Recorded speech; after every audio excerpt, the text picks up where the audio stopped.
அனைத்து ஆசிரியர்களுக்கும் வணக்கம். 3, 5, 8ஆம் வகுப்பிற்கு ஸ்லாஷ் தேர்வு நடைபெறவுள்ள நிலையில் ஸ்லாஷ் தேர்வில் பயன்படுத்தப்படும் OMR ஷீட்டினை தவறில்லாமல் எவ்வாறு பூர்த்தி செய்வது என்பது குறித்து இந்த வீடியோவில் பார்க்கலாம். ஸ்லாஷ் தேர்விற்கு பயன்படுத்தப்படும் OMR ஷீட்டில் முதலாவதாக நேம் ஆஃப் த ஸ்டூடெண்ட் அப்படின்னு கொடுத்துட்டு அதற்கு கீழே இன் பிளாக் லெட்டர்ஸ் அப்படின்னு கொடுத்துருக்காங்க. எமிஸ் வலைதளத்தில் மாணவர்களுடைய பெயர் ஆங்கிலத்தில் எவ்வாறு உள்ளதோ அதே போன்று தவறு இல்லாமல் எழுதிட்டு ஒரு ஸ்பேஸ் விட்டுட்டு அவங்களுடைய இன்சல் எழுதிக்கோங்க. எழுதி முடித்ததுக்கப்புறம் EMIS number of the student அப்படின்னு கொடுத்துட்டு 10 பாக்ஸ் கொடுத்துருக்காங்க. அதில் அந்த மாணவருடைய 10 இலக்க எமிஸ் ஐடியை தவறு இல்லாமல் எழுதிக்கோங்க. எழுதி முடித்ததுக்கப்புறம் ஒவ்வொரு பாக்ஸுக்கு கீழேயும் 0லிருந்து 9 வரைக்கும் நம்பர் கொடுத்துருக்காங்க. அந்த பாக்ஸில் நீங்கள் என்ன நம்பர் எழுதியிருக்கீங்களோ அதற்கு கீழே கரெக்டாக அந்த நம்பர் கவர் ஆகிற மாதிரி ரவுண்டில் சேட் பண்ணிக்கோங்க. நீங்கள் சேட் பண்ணும்போது black or blue ball point பெனில் மட்டும்தான் சேட் பண்ணணும். அந்த பாக்ஸை விட்டு வெளியே போகாத மாதிரி கரெக்டாக சேட் பண்ணிக்கோங்க. இப்போ உதாரணத்துக்கு முதலாவது பாக்ஸில் 2 அப்படிங்கிற நம்பர் இருக்கிறதுனால அதற்கு கீழே 2 எந்த இடத்துல இருக்கோ அந்த இடத்துல சேட் பண்ணியிருக்கோம். அதே போல் அடுத்த பாக்ஸில் 0 அப்படிங்கிற எண் இருக்கிறதுனால அதற்கு கீழே 0லேருந்து 9 வரைக்கும் 0 எந்த இடத்துல இருக்கோ அந்த இடத்துல சேட் பண்ணியிருக்கோம். இதே போல் ஒவ்வொரு பாக்ஸ்லேயும் எந்த எண் எழுதியிருக்கீங்களோ அந்த எண்ணுக்கு நேராக கீழே 0லேருந்து 9 வரைக்கும் கொடுத்துருக்கக்கூடிய நம்பரில் கரெக்டாக அந்த நம்பரை பார்த்து சேட் பண்ணிக்கோங்க.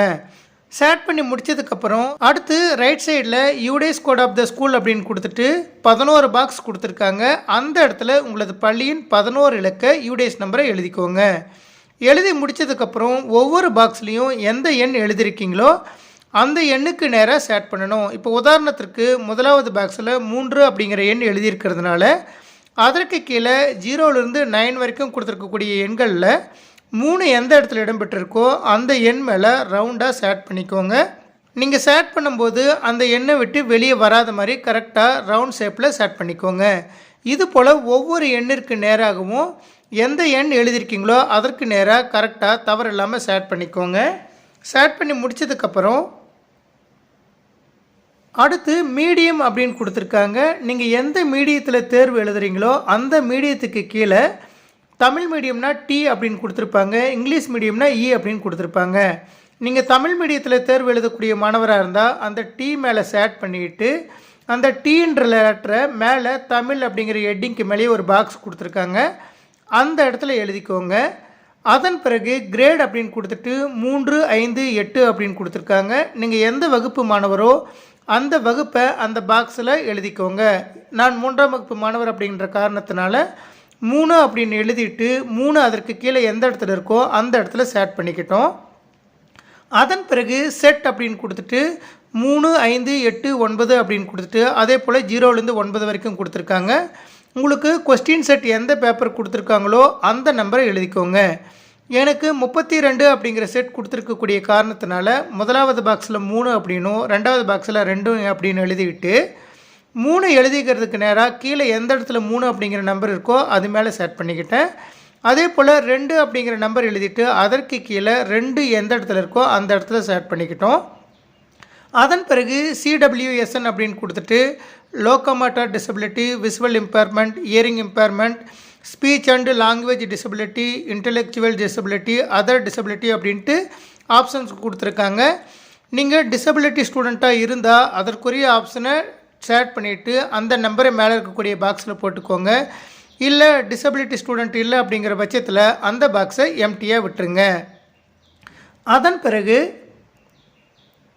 அச்சீவ்மெண்ட் டெஸ்ட் ரெஸ்பான்சஸ் அப்படின்னு கொடுத்துட்டு 1லேருந்து 50 வரைக்கும் கொஸ்டின்ஸ் கொடுத்துருக்காங்க. உங்களது கேள்வித்தாளில் எத்தனை கொஸ்டின்ஸ் இடம்பெற்றிருக்கோ அத்தனை கேள்விகளுக்கு மட்டும் நீங்கள் பதிலளித்தால் போதுமானது. உதாரணத்திற்கு முதலாவது கேள்வியில் உங்களுக்கு 3 ஆப்ஷன் கொடுத்துருந்தாங்கன்னா எந்த ஆப்ஷன் கரெக்டாக இருக்கோ அந்த ஆப்ஷன் மேலே டார்க்காக நீங்கள் ரவுண்டாக சேட் பண்ணிக்கோங்க. முதலாவது கேள்விக்கு ஏ அப்படிங்கிற ஆப்ஷன் வரக்கூடிய பட்சத்தில் ஏக்கு நேராக கரெக்டாக சேட் பண்ணிக்கோங்க. அதே போல் இரண்டாவது கேள்விக்கு என்ன ஆன்சரோ அதற்கு உரிய அந்த ஆல்ஃபபெட் மேலே சேட் பண்ணிக்கோங்க. இதே வழிமுறையை பின்பற்றி மூன்றாவது கேள்விக்கு என்ன ஆன்சரோ அந்த ஆன்சருக்கு மேலே நீங்கள் சேட் பண்ணிக்கோங்க. உதாரணத்திற்கு மூன்றாவது கேள்விக்கு சி அப்படிங்கிற ஆப்ஷன் சரியான ஆன்சராக இருக்கக்கூடிய பட்சத்தில் சி அப்படின்ற பாக்ஸ் மேலே சேட் பண்ணிக்கோங்க. இதே வழிமுறையை பின்பற்றி ஒவ்வொரு கேள்விக்கும் நீங்கள் சேட் பண்ணிக்கலாம். அதே போல் இன்ஸ்ட்ரக்ஷன் அப்படின்னு கொடுத்துட்டு ஒரு சில பாயிண்ட்ஸ் கொடுத்துருக்காங்க. To darken the circle use black blue ball point pen only அப்படின்னு கொடுத்துருக்காங்க. நீங்கள் யூஸ் பண்ணக்கூடிய பென் வந்து ப்ளூ அல்லது பிளாக் பால் பாயிண்ட் பென் மட்டும்தான் யூஸ் பண்ணணும்.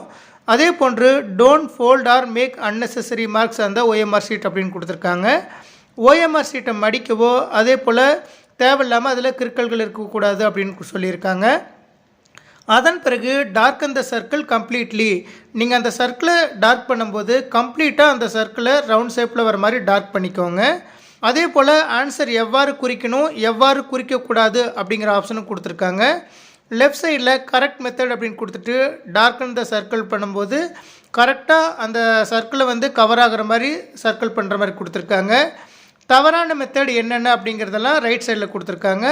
அந்த மெத்தடை பயன்படுத்தி நம்ம டார்க் பண்ணக்கூடாது. அதே போன்று லாஸ்ட்டாக signature of the field invigilator and name அப்படின்னு கொடுத்துருக்காங்க. உங்களது பள்ளிக்கு ஃபீல்டு இன்விஜிலேட்டராக யார் வராங்களோ அவங்களுடைய நேம் எழுதிட்டு அதற்கு மேலே அவங்களுடைய சிக்னேச்சர் போட வேண்டும். இது போல் மிக எளிமையான முறையில் 3, 5, 8ஆம் வகுப்பிற்கு பயன்படுத்தப்படும் ஓஎம்ஆர் ஷீட்டினை நாம் பூர்த்தி செய்து கொள்ளலாம். நன்றி.